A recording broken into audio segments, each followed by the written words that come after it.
আচ্ছা, তোমরা যদি দিনের বেলা আকাশের দিকে তাকাও তাহলে কি দেখতে পাবে? জেনারেলি মেঘ দেখতে পাবে, তাই তো? কিন্তু একটা কথা বলো, সেই মেঘ কি আমাদের আশেপাশে ঘুরে বেড়ায় নাকি ওপরে থাকে? নিশ্চয়ই অনেক ওপরে রয়েছে।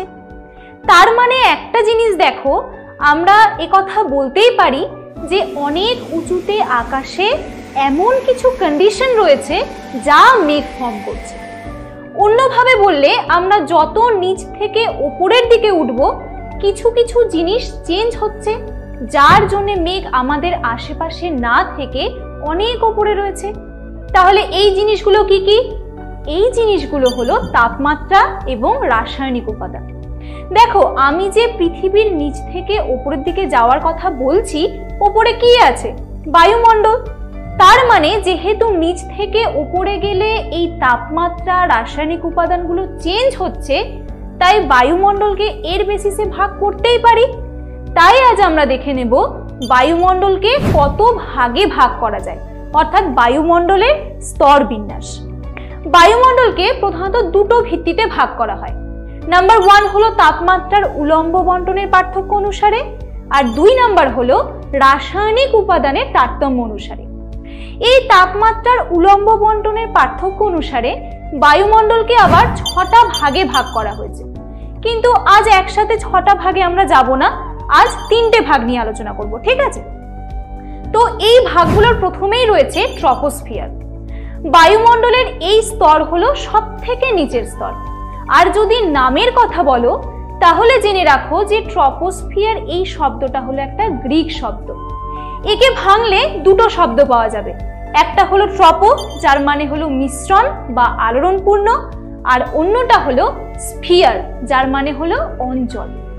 বায়ুমণ্ডলের এই স্তরে অবাধে তাপীয় মিশ্রণ ঘটে বলে একে ট্রপোস্ফিয়ার বলা হয়। আর আলোড়নপূর্ণ কেন সেটা নিয়ে পরে বলছি, আগে এই স্তরে কিছু বৈশিষ্ট্য দেখে নাও। নাম্বার 1 বৈশিষ্ট্য হলো ট্রপোস্ফিয়ার নিরক্ষীয় অঞ্চলে 16 কিলোমিটার এবং মেরু অঞ্চলে 8 কিলোমিটার বিস্তৃত, যা মেনলি তাপের তারতম্যের জন্যই ঘটে। 2 নম্বর বৈশিষ্ট্য হলো বায়ুমণ্ডলের মোট গ্যাসীয় ভরের 80%ই থাকে এই ট্রপোস্ফিয়ারে।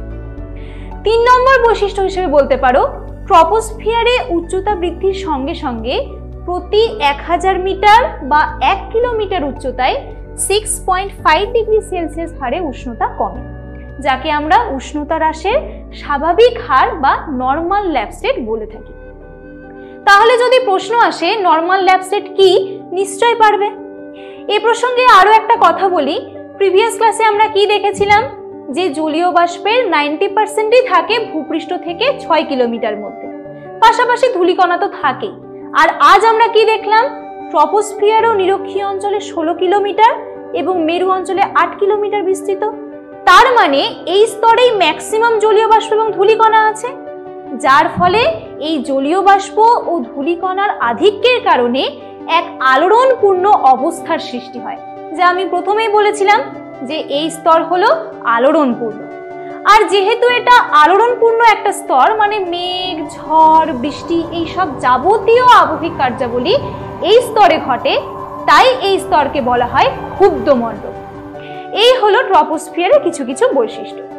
এখানে তোমাদের বৈশিষ্ট্যের পাশাপাশি আরো একটা জিনিস একটু মনে রাখতে হবে যে এই ট্রপোস্ফিয়ারের একেবারে যে ঊর্ধ্ব সীমা তাকে ট্রপোপজ বলা হয়। পজ মানে আমরা কি জানি, যে থেমে যাওয়া। যেহেতু এই স্তরে বাতাসের সব রকম আলোড়ন স্তব্ধ হয়ে যায় বা থেমে যায় বলতে পারো, তাই এর নাম হলো ট্রপোপজ। একে অবশ্য সমতাপ অঞ্চলও বলা হয়, কারণ এই অঞ্চলে বায়ুর তাপমাত্রা প্রায় একই রকম হয়। এবারে আসি 2 নম্বর স্তরে, যা হলো স্ট্র্যাটোস্ফিয়ার। ট্রপোপজের ওপর ভূপৃষ্ঠ থেকে প্রায় 50 কিলোমিটার উচ্চতা পর্যন্ত বিস্তৃত স্তরকে স্ট্র্যাটোস্ফিয়ার বলে। এটাও একটা গ্রিক শব্দ থেকে এসেছে। গ্রিক শব্দ স্ট্র্যাটো মানে হলো শান্ত, আর স্ফিয়ার মানে তো আমি এক্ষুনি জানলাম যে অঞ্চল বা মণ্ডল, তাই একে বলা হয় স্ট্র্যাটোস্ফিয়ার বা শান্ত মণ্ডল। কেন শান্ত মণ্ডল তা আমরা এই স্তরের বৈশিষ্ট্যেই জানতে পারবো। প্রথম বৈশিষ্ট্য হিসেবে বলি যে আমরা ট্রপোস্ফিয়ার পড়তে গিয়ে কি দেখলাম, যে উচ্চতা বাড়ার সাথে সাথে তাপমাত্রা কমে, কিন্তু এক্ষেত্রে ঠিক উল্টোটা হয়, মানে তাপমাত্রা উচ্চতা বাড়ার সাথে সাথে বাড়ে, কমে না। সেকেন্ডলি, যেহেতু ভূপৃষ্ঠ থেকে এটা 50 কিলোমিটার উপরে অবস্থিত, তাই এই স্তরে জলীয় বাষ্প নেই। আর জলীয় বাষ্পই যদি না থাকে তাহলে সেখানে কোনো ঝড়ঝঞ্ঝা, বৃষ্টিপাত এইসব হবেই না, ফলে একটা শান্ত ভাব বজায় থাকবে, যে কারণে এই স্তরকে শান্ত মণ্ডল বলা হয়। এই শান্ত ভাব বললামই যখন, এ প্রসঙ্গে আরো একটা কথা জেনে নাও। যেহেতু এই স্তরে আমরা দেখলাম কোনো ঝড় বৃষ্টি নেই, তাই দ্রুতগামী জেট বিমানগুলো ঝড় বৃষ্টি এড়িয়ে চলার জন্য এই অঞ্চলেই যাতায়াত করে। কিন্তু এক্ষেত্রে আরো একটা জিনিস বলি, যে আমরা জানলাম স্ট্র্যাটোস্ফিয়ারে সাধারণত মেঘ, বায়ুপ্রবাহ এসব দেখা যায় না। তবে মেরু অঞ্চলে স্ট্র্যাটোস্ফিয়ারের যে নিম্ন অংশ রয়েছে, মানে নিম্ন স্ট্র্যাটোস্ফিয়ারে বরফের কেলাস দিয়ে গঠিত এক প্রকার মেঘ দেখা যায়, যার নাম হলো শুক্তির জননী মেঘ বা মাদার অফ পার্ল ক্লাউডস। তো এই দুটো প্রশ্ন কিন্তু মাঝে মধ্যেই তোমাদের পরীক্ষায় আসে, যে দ্রুতগামী জেট বিমানগুলো কোন স্তর দিয়ে যাতায়াত করে বা শুক্তির জননী মেঘ কি। তাই এই সব বৈশিষ্ট্যগুলো কিন্তু মন দিয়ে শোনো, ঠিক আছে? এবারে শেষ বৈশিষ্ট্য হিসেবে বলি যে তাপ শোষণকারী ওজোন গ্যাস 20 থেকে 35 কিলোমিটার উচ্চতার মধ্যে বেশি পরিমাণে থাকে বলে ওজোনের অণুগুলো অতিবেগুনি রশ্মিকে শোষণ করে, যার কারণে এই স্তর উষ্ণ হয়। তাই এই স্তরের আরেকটা নাম হলো ওজোনোস্ফিয়ার। আর স্ট্র্যাটোস্ফিয়ারের ঊর্ধ্বসীমাকে ঠিক সেই ট্রপোপজের মতো স্ট্র্যাটোপোজ বলা হয়। এখানে উষ্ণতার একটা স্থিতাবস্থা বজায় থাকে। এবারে যাওয়া যাক 3 নম্বর স্তরে, যা হলো মেসোস্ফিয়ার। এই মেসোস্ফিয়ারে যে মেসো কথাটা রয়েছে তার মানে হলো মধ্য, মানে এই স্তরটা মধ্যভাগে রয়েছে। এবারে মেসোস্ফিয়ারের বৈশিষ্ট্যে প্রথমেই রয়েছে এর বিস্তৃতি। বিস্তৃতি হিসেবে বলি যে মেসোস্ফিয়ার স্ট্র্যাটোপজের ওপরে 80 কিমি উচ্চতা পর্যন্ত বিস্তৃত। সেকেন্ডলি, মেসোস্ফিয়ারে তাপমাত্রা কমে, মানে প্রথমে আমরা দেখলাম ট্রপোস্ফিয়ারের উষ্ণতা কমছে, তারপর স্ট্র্যাটোস্ফিয়ারে বাড়ছে, আর মেসোস্ফিয়ারে এসে পুনরায় উষ্ণতা কমছে। আর কমছে মানে এতটাই কম যে এই স্তরের ওপরের দিকে তাপমাত্রা কমতে কমতে 80 কিমি উচ্চতায় প্রায় -90 ডিগ্রি সেলসিয়াস হয়। তাহলে বুঝতেই পারছো কতটা কম। আর এখানকার আরেকটা স্পেশালিটি হলো মহাকাশ থেকে যে উল্কাগুলো পৃথিবীর দিকে আসে তারা এই স্তরে এসে পুড়ে ছাই হয়ে যায়। নিশ্চয়ই জানতে ইচ্ছে করছে যে কেন এরকম হয়।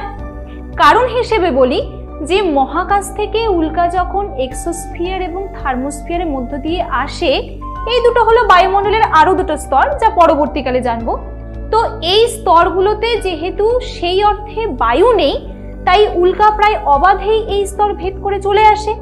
কিন্তু যখন এটা মেসোস্ফিয়ারে ঢুকে পড়ে, তখন মেসোস্ফিয়ারে থাকা গ্যাসের কারণে একটা ফ্রিকশন বা ঘর্ষণের সৃষ্টি হয়। আর এটা খুব স্বাভাবিক ব্যাপার যে ঘর্ষণের ফলে তাপ বা হিট তৈরি হবে। এই হিটই উল্কাকে পুড়িয়ে ছাই করে দেয়। এবারে নিশ্চয়ই প্রশ্নের উত্তর পেয়ে গেছো। এবারে এই স্তরের শেষ বৈশিষ্ট্য হিসেবে বলি যে অতি সামান্য জলীয় বাষ্প, তারপর এই উল্কাপিণ্ডের কারণে তৈরি হওয়া ধূলিকণা ও পরিচলন স্রোতের কারণে উচ্চ অক্ষাংশে মেসোস্ফিয়ার স্তরে গ্রীষ্মকালে রাত্রিতে উজ্জ্বল একটা মেঘ দেখা যায়, যাকে বলা হয় নকটিলিউসেন্ট ক্লাউড। আর তোমরাও দেখতে পাচ্ছ মেসোস্ফিয়ারের ঊর্ধ্বসীমায় রয়েছে মেসোপজ। এই মেসোপজে উষ্ণতার কমে যাওয়া বন্ধ হয়ে একটা সমতাপ স্তরের সৃষ্টি হয়, মানে যেখানে তাপ সমান থাকে, যা হলো বায়ুমণ্ডলের সবথেকে শীতলতম অঞ্চল। তাহলে আজ আমরা তাপমাত্রার উলম্ব বন্টন অনুসারে বায়ুমণ্ডলের 3টে স্তর সম্পর্কে জানলাম: ট্রপোস্ফিয়ার, স্ট্র্যাটোস্ফিয়ার এবং মেসোস্ফিয়ার।